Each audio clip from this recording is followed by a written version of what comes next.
పిల్లరా, మన పరిశుద్ధ గ్రంథం నుండి మత్తయి సువార్త 1వ అధ్యాయము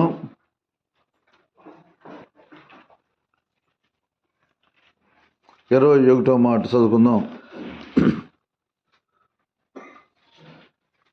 ఆమె యొక్క కుమారుని కనును తన ప్రజలను వారి పాపము నుండి ఆయనే రక్షించును గనుక ఆయనకు యేసు అని పేరు పెట్టుదవనిను. సరిపోద్దండి. ప్రియమైన దేవుని సన్నిధిలో దేవుని బిడ్డలారా, ఒక మనిషి సింహానుభవంలో ఒక పులి బోన్లో పడినప్పుడు రైట్ టైంలో అతన్ని కాపాడినప్పుడు దాన్ని రక్షించడం అంటారు. ఒక వ్యక్తి ఒక ఊబిలో పడిపోయినప్పుడు అతను రక్షించేవారు ఎవరు లేనప్పుడు పైనుండి లాగ్గలిగితే అతన్ని రక్షించినట్టు. నిజంగా ఒక మనిషి ప్రాణాపాయమైన అనారోగ్యంలోకి వెళ్ళి ఒక డాక్టర్ గారు మంచి వైద్యం చేసి అతను మంచి ఆరోగ్యం రప్పించినప్పుడు ఆ బయటపడ్డాడు, ప్రాణం నుంచి బ్రతికి బయటపడ్డాడు, ఆ డాక్టర్ రక్షించాడు అన్నట్టుగా చెప్తారు. అయితే యేసుప్రభువు వారు ఇక్కడ దానికి వ్యతిరేకంగా ప్రత్యామ్నాయంగా చెబుతున్న విషయం ఏంటంటే, దేవుడు దేని నుంచి రక్షిస్తాడంటే తన ప్రజలంట వారిలో ఉన్న పాపం నుంచి ఆయన ఏం చేస్తాడంట, రక్షిస్తాడంట. ఒక ఇంట్లో సర్పం ఉంటే అది ఎంత ప్రమాదమో, ఒక మనిషి సింహాల బోన్లో ఒక పున్ను బోన్లో ఉంటే, ఒక ఊబులో ఉంటే, ఒక అపాయకరమైన పరిస్థితిలో ఉంటే ఎంత ప్రమాదమో, అట్లాగే ప్రభువు పాపాన్ని అలా పోల్చాడు. దేన్ని ఎలా పోల్చాడు? ఈ పాపం వల్ల వచ్చే జీతం ఏంటంటే నరకము. ఈ పాపం వల్ల వచ్చే జీతం ఏంటంటే మనశ్శాంతి ఉండదు. ఈ పాపం వల్ల వచ్చే జీతం ఏంటంటే ఒంటరితనం అనిపిస్తాడు. ఈ పాపం వల్ల వచ్చే జీతం ఏంటంటే ఆ మనిషి తన బ్రతుకు దినములన్నీ అతడు ఆ సాటిస్ఫాక్షన్గా ఉండలేడు, తన కుటుంబానికి సాటిస్ఫాక్షన్గా ఉండలేడు, తన బంధువులకు సాటిస్ఫాక్షన్గా ఉండేవాడు, తన జనాంగానికి కూడా ఉపయోగకరంగా ఏటికి కూడా ఉండలేడు. సంతృప్తికరంగా మేలుకరంగా ఉండడం అన్నది ఏముండదు. పైగా తనకు తాను హాని చేసుకుంటాడు. తనకు తాను ఏం చేస్తూ ఉంటాడు? హాని చేసుకుంటూ ఉంటాడు. ఆ గరాసన ప్రాంతంలో వ్యక్తి హాని చేసుకుంటున్నాడని దేవుడు ఆ దురాత్మల నుంచి అతన్ని విడిపించాడు, రక్షించాడు. ప్రియమైన దేవుని సన్నిధిలో దేవుని బిడ్డలారా, మనం చాలాసార్లు ఏమంటారంటే ఎక్కడో దెయ్యాలు ఉన్నాయి, ఎక్కడో కాదు. ఎప్పుడు మనలో ఏముండే చూసుకోవాలి. ఏం చూసుకోవాలంటే మనలో మొన్న మేము కారు ఎక్కాం, చంద్రాల అవతల కానిమెరలని ఊరు వెళ్ళాం. కారు ఎక్కాం, కోటమైంది, వచ్చేస్తా ఉన్నాం. నేను కారు అద్దాలు దింపేసి డ్రైవింగ్ చేస్తున్నా. మన వాళ్ళు కారు అద్దాలు వేయండి అన్నారు. కాదులే అని అద్దాలు దింపి కొంతవరకు ఇచ్చాను. కొంత సమయం అయిన తర్వాత కారు అద్దం ఎందుకు వేయలేదో చెప్పాను. నేను కారు అద్దం ఎందుకు వేయలేదా చెప్పాను. ఏంటంటే ఏదో బ్యాడ్ స్మెల్ వస్తుంది అందుకని వేయలేదులే అని చెప్పా. అది ఎవరిని అడగలేదు మాట. మీరు చూసుకోండి అయ్యా, ఏదన్నా కాలుతో ఏదైనా తొక్కారేమో అని చెప్పేసి. నాకు ఎప్పుడు రుచి తెలియదు, వాసన కూడా తెలియదు. ఎందుకన్నా కానీ ఆ రోజు అట్లా అనిపించింది. అంటే ఎవరు చూసుకొని కూడా చెప్పలేదు, ఏదో స్మెల్ వచ్చినట్టు అనిపించిందిలే, అందుకే తీయలేదులే, అందుకనే అద్దాలు వేయలేదు అన్నాం. అయితే నాకేమనిపించిందంటే ఎవరు చెప్పులు కాదు, నా చెప్పులు నేను చూసుకోవాలనిపించింది. సరే నా చెప్పులు చూసుకున్నాం. కొంత దూరం వెళ్ళిన తర్వాత ఒక బ్రదర్ అన్నాడు, వెనకాల కొత్తగా వచ్చాడు పాపం ఆయన, రాగా ఆ బ్రదర్ చూసి, అయ్యా ఒకసారి కారు ఆగుతారా? ఏంటంటే అయ్యా నా కారుకి ఏదంటే అక్కడ ఏదో పెట్రోల్ పొంగుకుంటే అక్కడికి వెళ్తే అది శుభ్రం చేసుకొని ఆ మ్యాట్ ఉంటే అది కడిగి ఇక లైన్ అయింది, వచ్చేసి. అదేంటంటే కనీసం అది వేస్ట్ అన్నది ఉండటం వల్ల ఏంటంటే కారులో ఉన్న వాళ్ళకి ఎవరికి కూడా కొంచెం ఇబ్బందికరంగానే ఉండాలి. అది శుభ్రం అయిపోయిన తర్వాత అందరూ సాటిస్ఫాక్షన్గా ఏంటి అది తెలిసి చేశాడంటే తెలిసి చేయలే. అలాంటి పొరపాట్లు ఎన్నోసార్లు అందరం కూడా చేసాం. అయితే దాన్ని అదేం చేసిందంటే ఆ మనుషులకు సాటిస్ఫాక్షన్ లేకుండా చేసింది. పాపాన్ని కూడా వేస్ట్ లాగా చూడే కృప మనకు ఉండాలి. పాపాన్ని కూడా అది ఎక్కువ ఏం చేయాలంటే ముందు నాలో ఏముంది అన్నట్టుగా చూడాలి. ఏంటి ఎప్పుడు ప్రార్థన చేసుకున్నప్పుడు కూడా ముందు ఎవరిలో ఏముంది అన్నదే ఏ వ్యక్తికి ఆ వ్యక్తికి ఏంటి ఒక్క వ్యక్తి చాలు పిల్లరా. ఇంట్లో ఒక్క వ్యక్తి రాంగ్ స్టాప్ వేస్తే ఇంట్లో పాతే అది అనిపించాల్సిందే. ఒకవేళ మంచి పని చేసినా ఆ కీర్తి అందరికి వచ్చింది, చెడ్డ పని చేసినా ఆ కీర్తి, ఆ యొక్క అపకీర్తి అందరికీ వచ్చిద్ది. అపకీర్తి అన్నది అందరికి కూడా వచ్చిద్ది. ఇప్పుడు సంఘమైనా ఎక్కడైనా సరే దేవుడి బిడ్డలకు ఉన్న మనమైనా సరే సరే జరిగిన తర్వాత యేసుప్రభువు వారు ఉత్తరవాది మనకున్నాడు. ఆయన పాపానికి ప్రాయశ్చిత్తమై ఉన్నాడు. పాపానికి ఎలా ఉన్నాడు? కడగడానికి సిద్ధంగా ఆయన రక్తము ఉందన్నమాట. ఆయన ఎందుకొరకు ఈ లోకానికి వచ్చాడు. పాపం మనిషిని ఏం చేసిద్దంటే ఒంటరితనంలోకి తీసుకెళ్ళిపోతుంది. ఏంటి?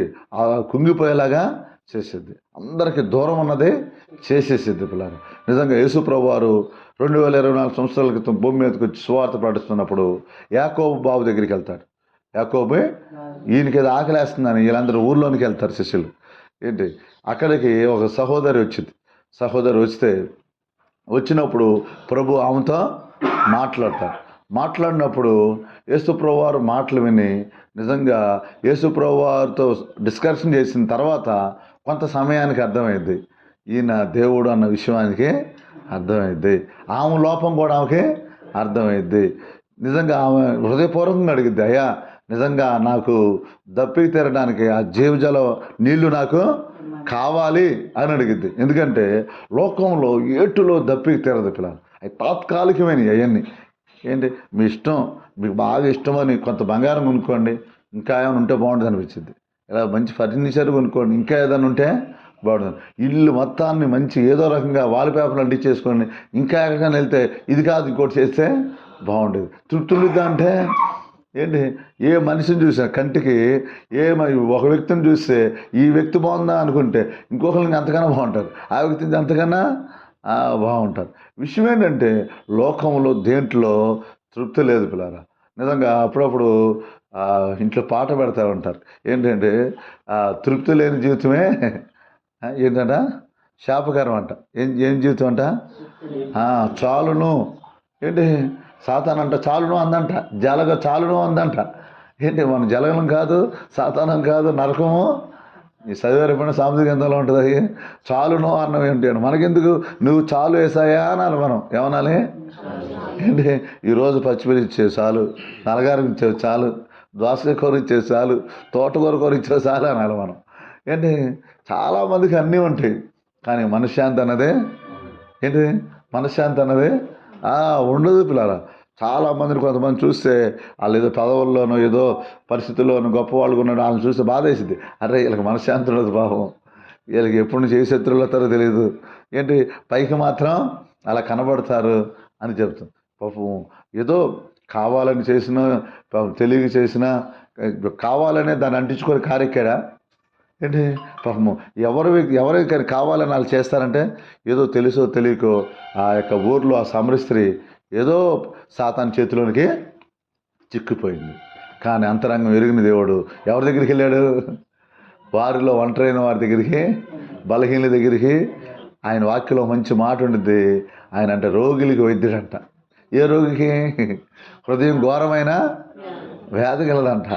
ఆ హృదయంలో పనిచేసే, అసమాధానం కలగజేసే, మనశ్శాంతి లేకుండా చేసే, తృప్తి లేకుండా చేసే, ఒంటరితనాన్ని కలగజేసి నరకానికి తీసుకెళ్ళే ఆ హృదయంలో పనిచేసే వ్యాధిని తొలగించడానికి యేసుప్రభువు వారు ఈ లోకానికి భూమి మీదే పరలోకాన్ని ఇవ్వడానికి వచ్చాడు. ఆమెతో మాట్లాడినప్పుడు ఏకాంత ప్రార్థన వల్ల ఎంత లాభం ఉందో చూడండి. ఏకాంతం ఏసైతే మాట్లాడటం వల్ల ఎంత లాభం ఉందో చూడండి. మనం ఒక రకంగా ప్రార్థన బింగ్ చేస్తాం, ప్రార్థన అయ్యేలోక దేవుడు మన పరిస్థితి అంతా మనకే అర్థం చేస్తాడు. తెలియకుండానే అసలు ఎప్పుడు తెలియని లోపాలు కూడా దేవుడు మనకు ప్రార్థన చేసేప్పుడు తెలియజేస్తాడు. తెలియకుండా కన్నీరు వచ్చింది, దేవుడు ప్రేమ అర్థమైద్ది, పశ్చాత్తాపడే మనసు వచ్చింది, హృదయం తేలికైద్ది, విడుదల పొందుతాం. ఏం పొందుతాం మనం? విడుదల అన్నదే. నిజంగా సహోదరి అట్లాగే మాట్లాడుద్ది. ఏంటి? నీళ్ళమ్మన్నప్పుడు కూడా ఏదో చెప్పింది, నీళ్ళమ్మన్నప్పుడు కూడా చక్కగా మాట్లాడుద్ది. తర్వాత యేసుప్రభువు వారు మాట్లాడతాడు. ఏంటి? చక్కగా నీకు కావాలా అంటే, అయ్యా నాకు ఆ నీళ్ళు కావాలి. నీళ్ళు కావాలంటే ఏం చేయాలో చెప్తాడు. సత్యాన్ని ఒప్పుకునిద్ది పిల్లరా, సత్యాన్ని కూడా ఒప్పుకునిద్ది. ఆ భాగ్యం అన్నది నిజంగా మనం పాపాన్ని ఒప్పుకున్నప్పుడు మన దోషాన్ని ఒప్పుకున్నప్పుడు దేవుని వాక్యంలో ఉండిద్ది. నిజంగా 28:13 సామెతల గ్రంథంలో అతిక్రమలు ఒప్పుకున్నవాడు ఏం చేయబడతాడంట? కనికరించబడతాడంట. ఏంటి? మేలు పొందుకుంటాడంట. పిల్లల, నువ్వు ఎవరి దగ్గర నువ్వు ఏదో ఓపెన్ ఏదో చేయవసరంలా. ప్రస్తుతానికి మీ దేవుడి దగ్గర సమాధాన పడాలి. ఎవరైతే మన కోసం ఈ లోకానికి వచ్చారు, ఎవరైతే ప్రయాసపడ్డారు, ఎవరైతే ప్రేమిస్తున్నారు, ఎవరైతే మనల్ని ఆ స్థితి నుంచి విడిపించాలనుకుంటున్నారో, డాక్టర్ గారి దగ్గరికి వెళ్ళాం. డాక్టర్ గారి దగ్గరికి వెళ్ళినప్పుడు ఏం జరిగింది? అయ్యా నీ సమస్య ఏంటి అన్నప్పుడు ఏం చెప్పాలి? మనం సమస్య అనేది మనము చెప్పాలి మాట. అక్కడ ప్రభు దగ్గరికి వచ్చినప్పుడు ఏం చెప్పాలి? మనం పరిస్థితి చెప్పిందా లేదా సహోదరి? చెప్పింది. దేవుడు నిజంగా ఒంటరిగా ఉన్న వ్యక్తిని 100 మందిగా అన్నట్టుగా ఊరు జనాంగానికి ఆశీర్వాదకరంగా దేవుడు మార్చేశాడు. గాఢంధకారాన్ని అంట మధ్యాహ్నం వల్ల చేయగలడంట దేవుడు.